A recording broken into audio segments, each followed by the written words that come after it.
गुरुजी, जब विष्णु, ब्रह्म और महेश एक ही हैं, तो फिर श्रीहरि और पितामह क्यों उनके शिवगणों से युद्ध कर बैठे?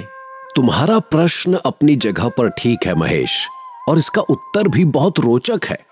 सूत जी इस अध्याय में कहते हैं कि ब्रह्मा जी के द्वारा कही हुई कथा को सुनकर नारद जी आश्चर्यचकित हो गए और उन्होंने पूछा कि भगवान विष्णु शिवजी को छोड़कर अन्य देवताओं के साथ दक्ष के यज्ञ में क्यों चले गए और क्यों श्री हरि ने रुद्र गणों के साथ युद्ध किया। ब्रह्मा जी ने कहा, हे नारद, पूर्व काल में राजा क्षुव की सहायता करने वाले श्री हरि को दधीचि मुनि ने शाप दे दिया था, इसलिए वे शिव का अस्तित्व भूल गए और दक्ष के यज्ञ में चले गए। प्राचीन काल में दधीचि मुनि महातेजस्वी राजा क्षुव के मित्र थे, परंतु बाद में उन दोनों के बीच एक बहुत बड़ा विवाद उत्पन्न हो गया। कारण था मुनि दधीचि का 4 वर्णों ब्राह्मण, क्षत्रिय, वैश्य और शूद्र में ब्राह्मणों को श्रेष्ठ बताना। परंतु राजा क्षुव, जो कि धनी थे, इस बात से असहमत थे। क्षुव सभी वर्गों में राजा को ही श्रेष्ठ मानते थे। राजा क्षुव को सुनकर दधीचि को क्रोध आ गया। उन्होंने इसे अपना अपमान समझा और क्षुव के सिर पर मुक्के का प्रहार कर दिया। क्षुव ने दधीचि पर वज्र से प्रहार कर दिया। घायल दधीचि मुनि ने पृथ्वी पर गिरते हुए योगी शुक्राचार्य का स्मरण किया, जिन्होंने तुरंत उन्हें महामृत्युंजय का मंत्र प्रदान कर दिया। इस मंत्र की विशेषताएं और महत्व क्या है गुरुजी? त्रयंबकम यजामहे, अर्थात हम तीनों लोकों के पिता भगवान शिव, जो सूर्य, सोम और अग्नि तीनों मंडलों के पिता हैं, सत्व, रज और तम आदि तीनों गुणों के महेश्वर हैं, जो आत्म तत्व, विद्या तत्व और शिव तत्व, पृथ्वी, जल व तेज सभी के स्रोत हैं, जो ब्रह्मा, विष्णु और शिव तीनों आधारभूत देवताओं के भी ईश्वर महादेव हैं, उनकी आराधना करते हैं। सुगंधिम पुष्टि वर्धनम, जिस प्रकार फूलों में सुगंध होती है, उसी प्रकार भगवान शिव भूतों में, गणों में, सभी कार्यों में, इंद्रियों में, अन्य देवताओं में और अपने प्रिय गणों में क्षारभूत आत्मा के रूप में समाये हैं। उनकी सुगंध से ही सबकी ख्याति एवं प्रसिद्धि है। पुष्टि वर्धनम, अर्थात वे भगवान शिव ही प्रकृति का पोषण करते हैं। वे ही ब्रह्मा, विष्णु, मुनियों और सभी देवताओं का पोषण करते हैं। उर्वारुकमेव बंधनान मृत्योर्मुक्षीय मामृतात्, अर्थात जिस प्रकार खरबूजा पक जाने पर लता से टूटकर अलग हो जाता है, उसी प्रकार मैं भी मृत्यु रूपी बंधन से मुक्त होकर मोक्ष को प्राप्त करूं।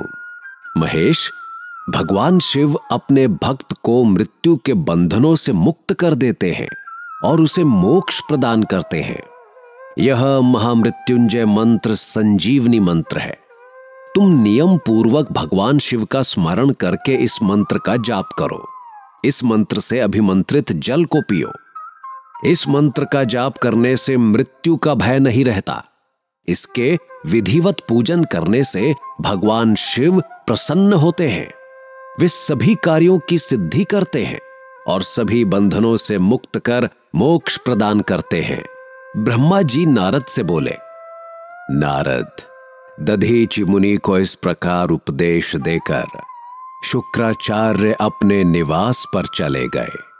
उनकी बातों को सुन दधीचि मुनि भगवान शिव का स्मरण कर उन्हें प्रसन्न करने के लिए तपस्या करने वन में चले गए।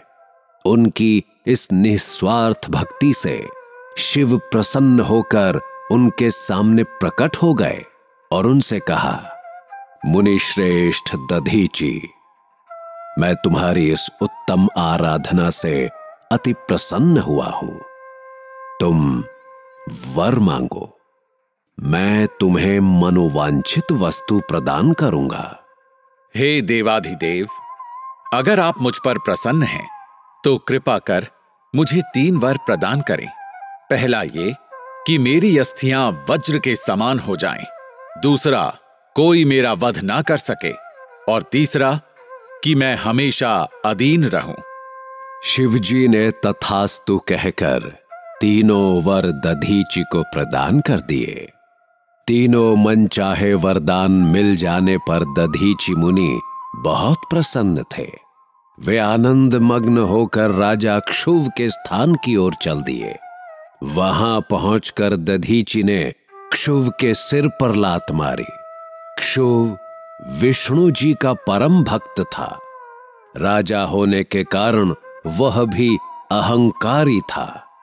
उसने क्रोधित हो तुरंत दधीचि पर वज्र से प्रहार कर दिया, परंतु क्षुव के प्रहार से दधीचि मुनि का बाल भी बांका न हुआ। यह सब महादेव जी के वरदान से ही हुआ था। यह देखकर क्षुव को बड़ा आश्चर्य हुआ।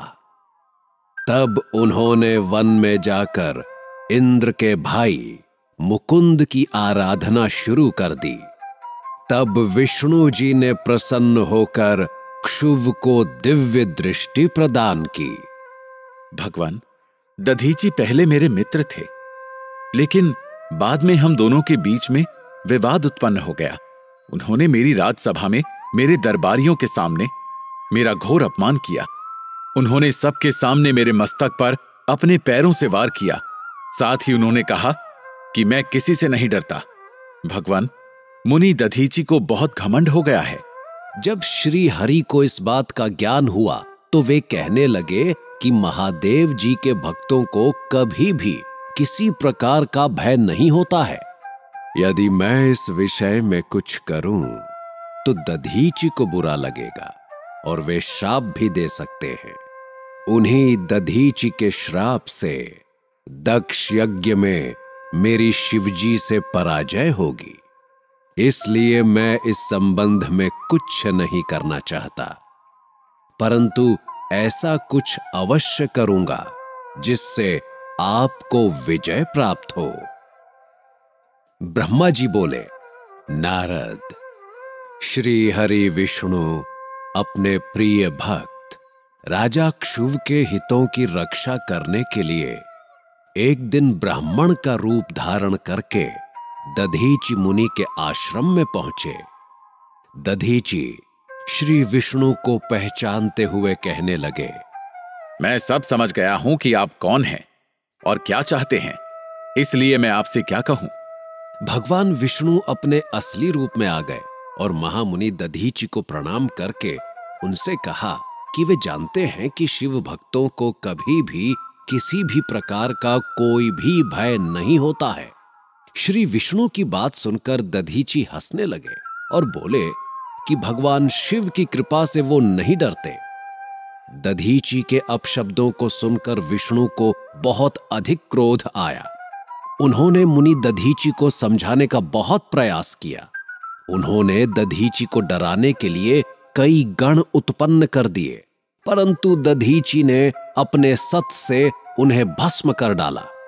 तब विष्णु जी ने वहां अपनी मूर्ति प्रकट कर दी, जिसे देखकर दधीचि बोले, हे श्री हरि, अब आप अपनी माया को त्याग दीजिए। आप अपने क्रोध और अहंकार का त्याग कर दीजिए। आपको मुझ में ही ब्रह्मा रुद्र सहित संपूर्ण जगत का दर्शन हो जाएगा। मैं आपको दिव्य दृष्टि प्रदान करता हूं। विष्णु जी को दधीचि मुनि ने अपने शरीर में पूरे ब्रह्मांड के दर्शन करा दिए।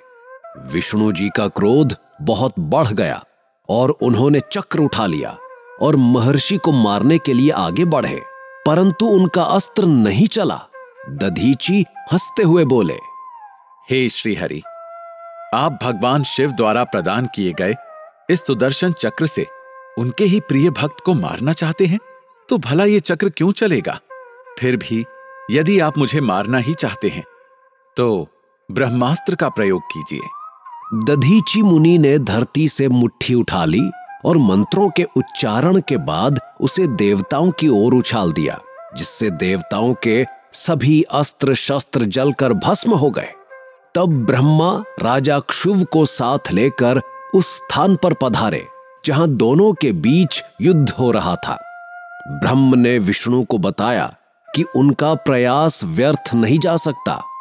ये सुनकर विष्णु जी शांत हो गए। राजा क्षुव भी दोनों हाथ जोड़कर मुनि दधीची को प्रणाम करके उनकी स्तुति करने लगे, उनसे क्षमा याचना करने लगे। ब्रह्मा जी आगे बताते हैं कि इस प्रकार राजा क्षुव द्वारा की गई स्तुति से दधीची को बहुत संतोष प्राप्त हुआ और उन्होंने राजा क्षुव को क्षमा कर दिया। परंतु विष्णु जी सहित अन्य देवताओं पर उनका क्रोध कम न हुआ और उन्होंने सभी देवताओं और विष्णु जी को भी भगवान रुद्र की क्रोधाग्नि में नष्ट होने का श्राप दे दिया। इसके बाद जब श्री हरि विष्णु भी बैकुंठ धाम को चले गए, तब वो पुण्य स्थान थानेश्वर नामक तीर्थ के रूप में विख्यात हुआ।